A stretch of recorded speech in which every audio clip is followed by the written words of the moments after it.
Hey, it's James here from MatchFit Conditioning. I just wanted to give a quick tip to do with increasing your confidence on the football pitch, and it's specifically to do with goal setting. So I want to address goal setting because this is something that I see a lot of players getting slightly wrong, and also a lot on TV as well from ex-players and ex-coaches when they're doing their punditry on things like Sky Sports, BT Sport, things like that. If you're in England, you'll be familiar with those. They mention goals and the problem with them is that they're completely uncontrollable, and that makes them a bad goal to have if you're a player and you've set some goals for yourself during that match. And I'll explain why. So let's take, for example, if you're a goalkeeper, okay, and your goal is to keep a clean sheet. Now that is an obvious goal. Every keeper and every team wants to keep a clean sheet. But the problem with that is, as I mentioned, is that you can't control that.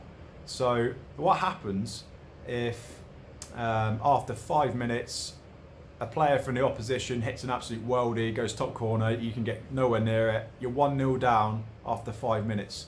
Your goal for the match was to keep a clean sheet. So what do you think conceding that goal that you had no control over is going to do for the rest of your performance? It's probably not going to be optimal and as good as a performance as if compared to if you had some other goals that you could control, focusing on those throughout the match.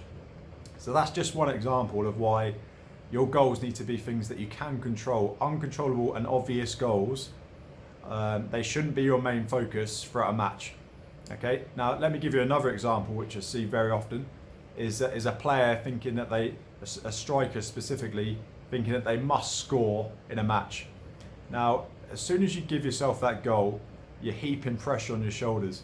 And the reason for that is that if your goal for the match is that you must score, okay, what do you think is going to happen the further you go through that game? Say you're reaching 75, 80 minutes and you still haven't scored, your anxiety and your stress on your shoulders is going to be building up because your focus for this game, your goal is that you must score.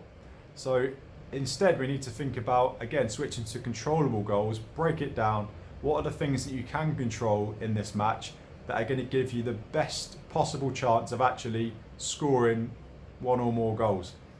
And I'll give some examples. So one might be that every time you get in and around the penalty area and you get half a yard of space, you're going to pull the trigger and have a shot. Because obviously, if you don't shoot, it's very unlikely that you're going to score. So the more shots you have, the more likely it is that you're going to score. And if you get half a yard around the box, that's a good opportunity. You're within a good range to have a shot on target, hopefully, and end up scoring. So if you focus on that, you can control that. Can you receive the ball in and around the box? Can you make yourself half a yard? And then can you pull the trigger quickly? You can absolutely control that. Another thing you can control is finding pockets of space in between defenders.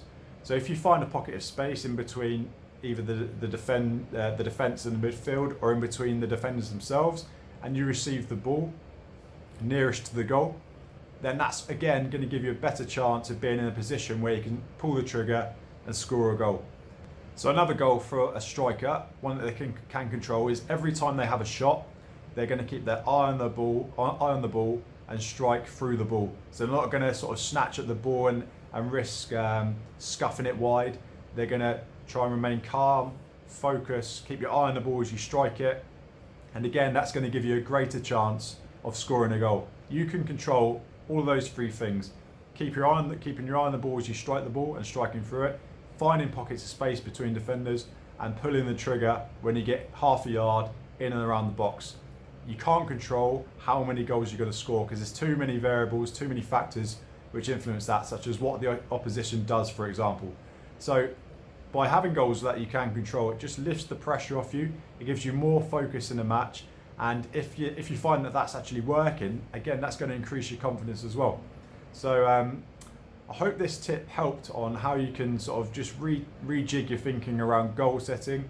Have an uncontrollable goal, such as I want to score more goals, and then break it down into controllable ones. And the controllable goals are the ones that you're going to have for your match. Because if you don't, you'll find that pressure builds up, and it's just going to affect the level of your performance and the level of your confidence as well. So I hope this tip helped. Sorry, and if you think any of your teammates will benefit from this, then please feel free to share it with them, and hopefully I'll catch you soon.